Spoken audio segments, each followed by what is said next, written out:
Let me tell you what the most basic cut is when you have a cylindrical vegetable, which is the rondelle or the round. Okay? And the round is just straight through.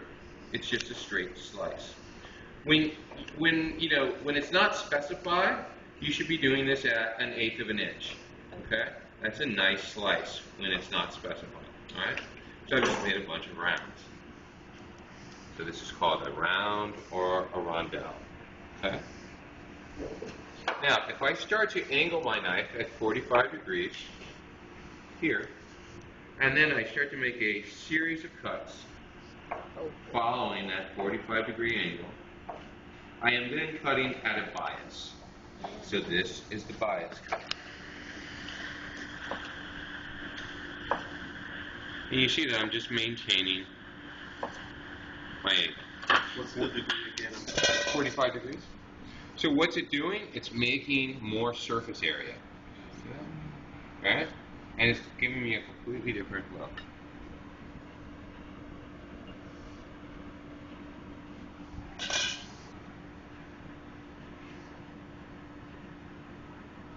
Just a regular old round cut and a bias cut. The roll cut starts like the bias at 45 degrees and then rolls 180 degrees followed by another 45-degree cut. Rolling 180 degrees, another 45-degree cut, rolling 180 degrees, another 45-degree cut, rolling 180 degrees, finally another. Okay?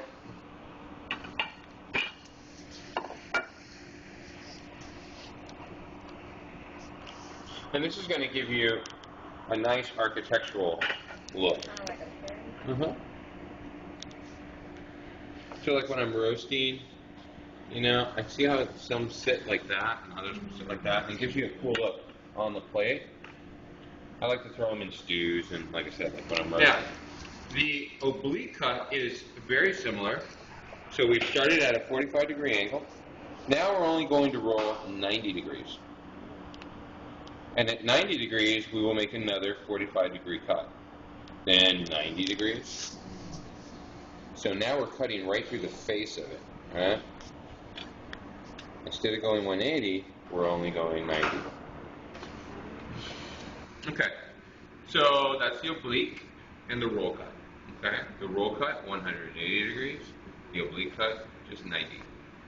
All of these, including the bias, oblique, and roll, all work on a 45-degree angle, 45-degree angle, 45-degree angle, okay? Channel knife. The channel knife is used like this. You're going to take it and hold it here, and then you're dragging it back, like so. Yeah, that's what I thought. And there's the channel. So it's that side against, okay. That was a fancy French in the Chanel.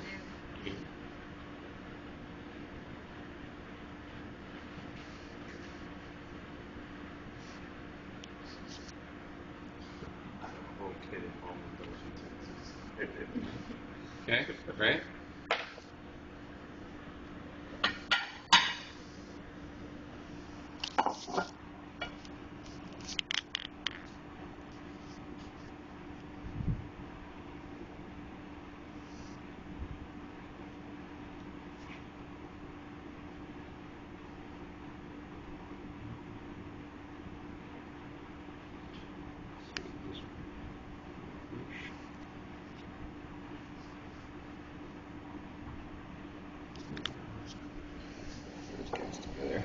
And then, I like to do everything in odd numbers. I think it's more appealing to the eye. So now we're going to start talking about plating and doing things in odd numbers. Okay. Right there. Key to plating is to draw the eye where you want it to go. So you're directing the eye. You want it to highlight certain aspects of the plate. You want to build 3 dimension to your plate. The worst plates have stuff all over them. When it's flat and it's low and it's kind of spread all over the place, right? Very rarely does that look appealing. Usually what we're trying to do is we're trying to bring it together, concentrate, right, the eye, and then build height. Bringing the most prominent or the most expensive or, you know, whatever the star of the show is, we're trying to bring it up closer, right, and put it on a pedestal and kind of highlight that.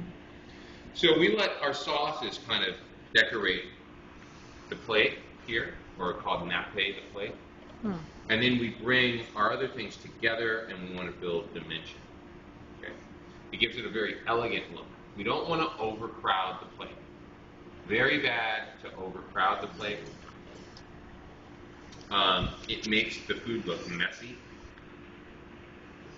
When you have the right amount of food on a plate, it looks very elegant and clean. So those are your first principles of plating. Not low and spread out, high and concentrated. Build dimension to your food. Put the star of the show up front and center, right? And don't overcrowd the plate. If you have a big dish, get a bigger plate. Okay, so the channel makes channels. You can blanch those. I'm sorry, what does it mean to blanch? Blanch we haven't gotten to yet. Oh, That's so going to be boil part of it your and then cooking put in ice method. water. But blanch is to put in rapidly boiling water for a very short period of time, which locks in color and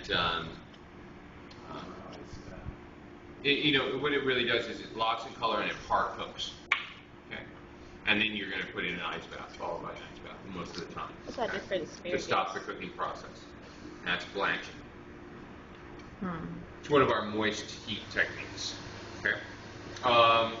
It's what we do to a lot of vegetables. It's what we do to crudité, for instance. So now that we have the channels cut into something like this, and you can channel anything, and you can go ahead and execute any of your other cuts, like your round.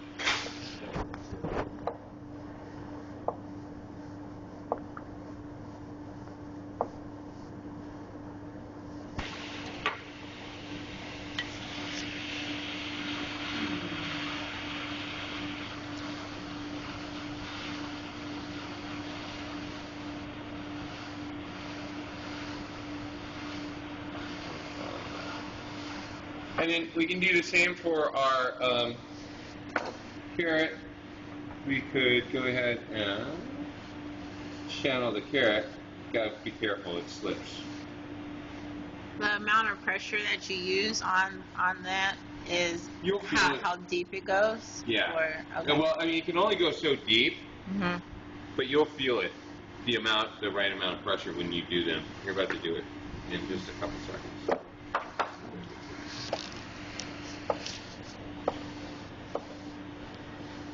You cut some more rounds.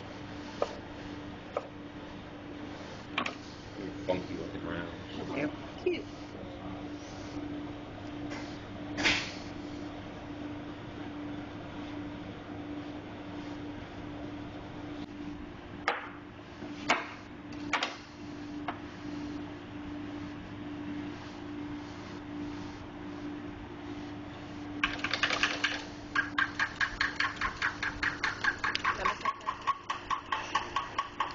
Got it on here. May as well show you the right way.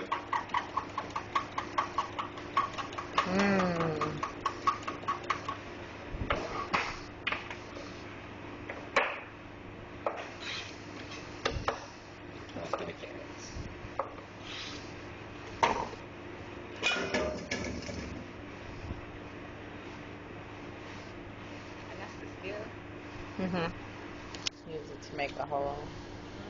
And they make kind of like sushi vegetable. And he makes the carrot real thin So to put in. the key to this technique that I do is that you have to par cook the carrot to get it soft.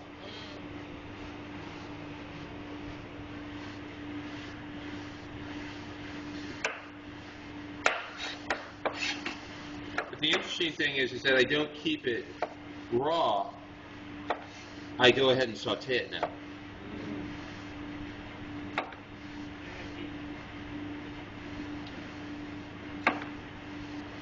So I'll very carefully place these in my saute pan and get some nice caramelization with those.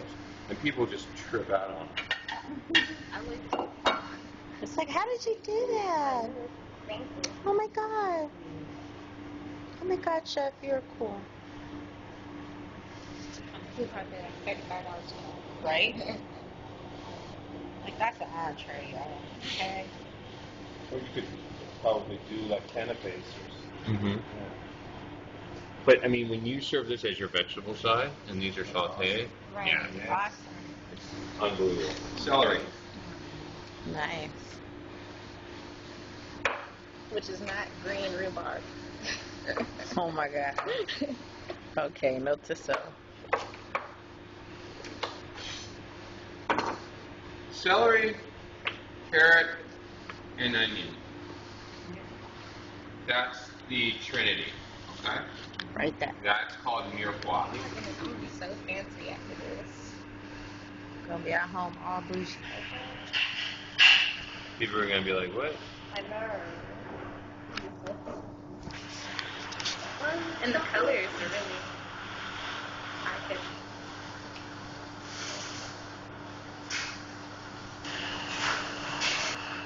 Oh wow, that's Right there. I don't know. So see how flexible it is here? This asparagus is a little rubbery, but it just naturally breaks where we want it to. So better to break it and then cut it. Yeah. Okay. So we break it all first. Okay? Like that. And then we'll peel 2/3. 2/3. Okay? We'll put it down on the board.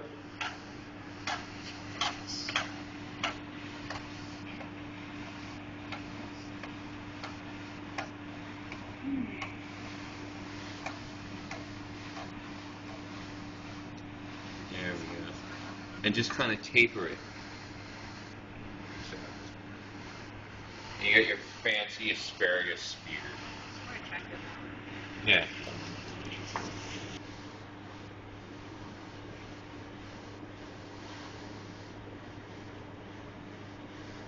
Cute.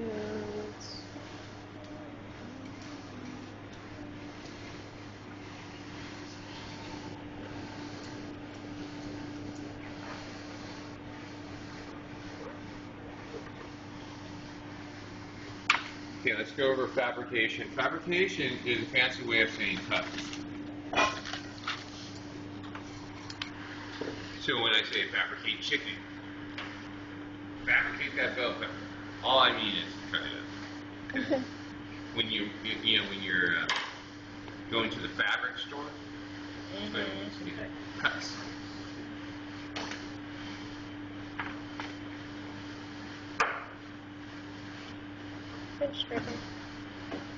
Right. You can take the top off.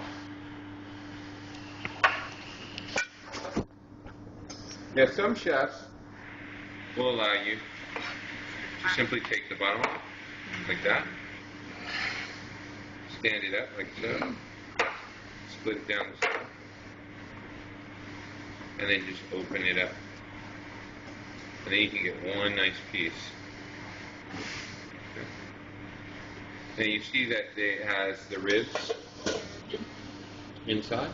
I usually just give it one of these. All the seeds come out. Taking those out. So. And then I'll lay it down. Sometimes it's important to keep this intact. Sometimes it doesn't matter. So you take the ribs off. And then we take the ribs off. So.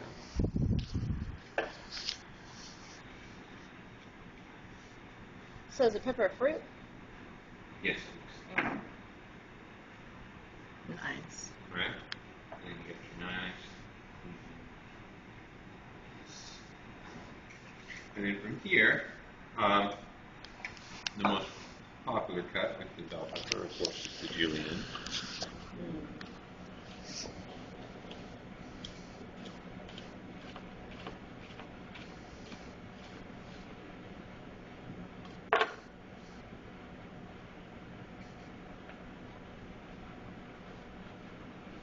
I can easily take these and turn this into a small dice. Just simply stab. And now I'm going to come back the other direction.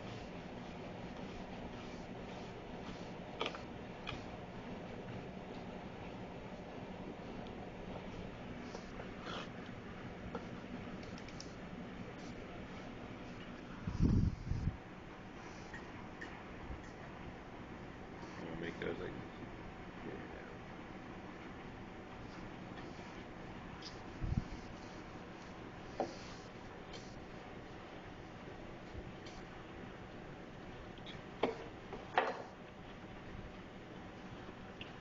Let's move on to the tomato.